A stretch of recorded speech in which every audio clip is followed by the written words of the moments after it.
Hadirin yang mulia, Nabi Ibrahim alaihissalatu wassalam memberikan contoh kepada kita. Kalau kita ingin untung harus siap kurban. Nabi Ibrahim alaihissalatu wassalam beliau menantikan kehadiran seorang putra berpuluh-puluh tahun. Kalau zaman sekarang ingin dapatkan putra gampang. Nabi Ibrahim sampai berpuluh-puluh tahun, sampai umurnya itu lebih 80 tahun belum punya putra. Maka Allah subhanahu wa ta'ala menganugerahkan kepada beliau putra yang beliau tunggu-tunggu, laki-laki lagi. Sudah nunggunya bertahun-tahun, dapat laki-laki. Masya Allah. Hadirin yang mulia, putra tersebut beliau sayangi, beliau cintai, beliau rawat dengan sebaik-baiknya. Tiba-tiba datang perintah Allah. Nabi Ibrahim diperintahkan untuk menyembelih anaknya. Diperintahkan untuk mengorbankan bukan uang, bukan harta, perkara yang paling beliau cintai dalam kehidupan beliau secara dohirnya. Hadirin yang mulia, kira-kira kalau kita itu diperintahkan bagaimana?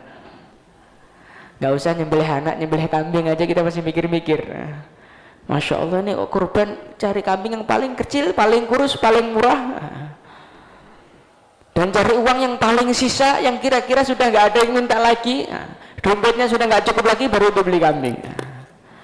Ini Nabi Ibrahim ini harta yang harta perkara di dunia paling beliau cintai, mendapatkannya juga sangat sulit, perlu doa berpuluh-puluh tahun. Tiba-tiba Allah perintahkan untuk menyembelih anaknya. Maka hadirin yang mulia, Nabi Ibrahim alaihissalatu wassalam ini punya pemahaman perkara ini kalau sudah perintahnya Allah ya pasti akan mendatangkan kebahagiaan.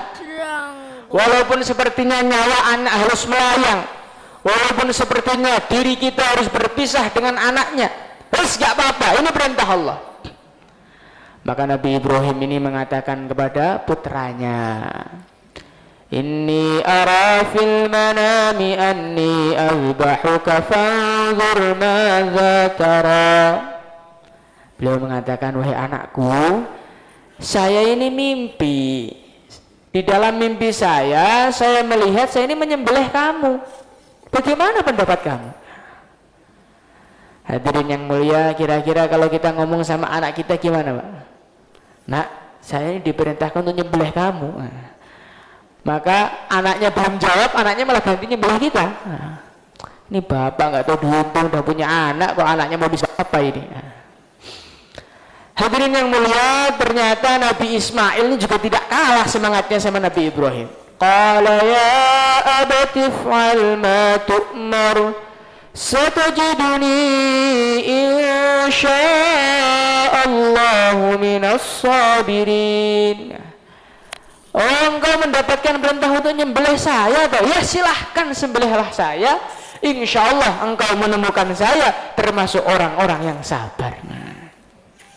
Ini bapaknya semangat kurban, anaknya juga siap dikurbankan.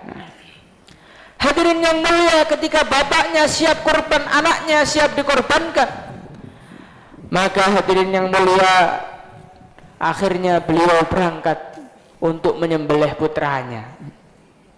Ketika bapaknya siap kurban, anaknya siap kurban, ternyata setan ini masih nyemangatin beliau, bukan nyemangatin, gembosin beliau, jangan sampai kurban. Maka hadirin yang mulia, dalam kehidupan kita juga seperti itu. Kadang-kadang anak kita sudah siap ditinggal, istri kita sudah siap ditinggal, kita sudah siap 4 bulan, ternyata orang-orang sekeliling kita gembosin kita biar nggak keluar. Hadirin yang mulia, teman kita datang, Pak jangan keluar Pak, ini lagi musim hari raya, nanti kalau keluar apa kata dunia? Nanti teman-teman kantornya juga seperti itu, selesaikan urusan dulu baru keluar, urusan belum selesai kau sudah mau keluar nih bagaimana?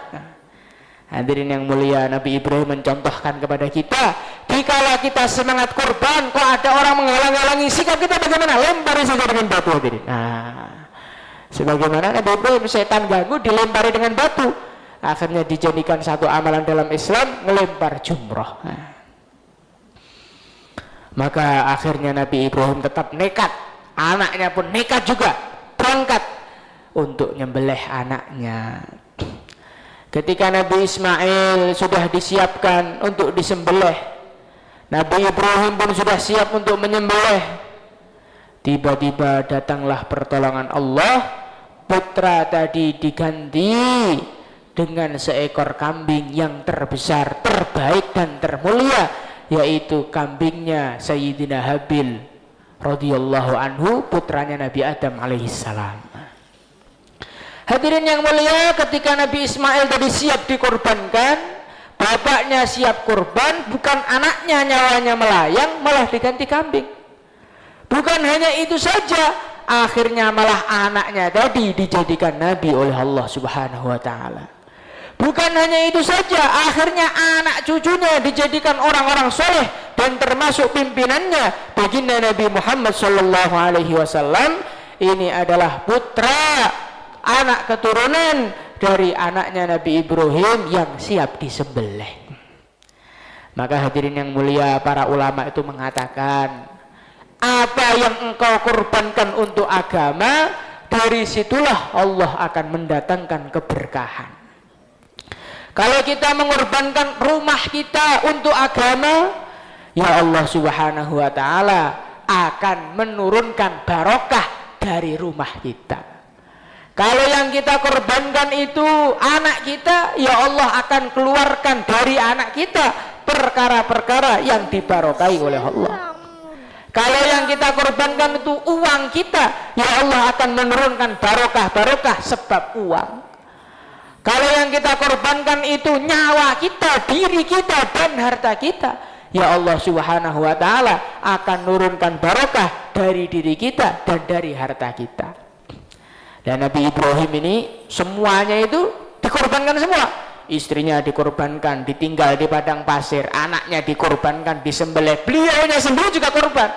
Akhirnya apa? Hartanya barokah, anaknya barokah, istrinya barokah, beliau sendiri termasuk pimpinannya orang barokah. Maka hadirin yang mulia, untuk urusan agama ini pokoknya jangan ada istilah segan-segan, mikir-mikir kepanjangan. Insyaallah dulu.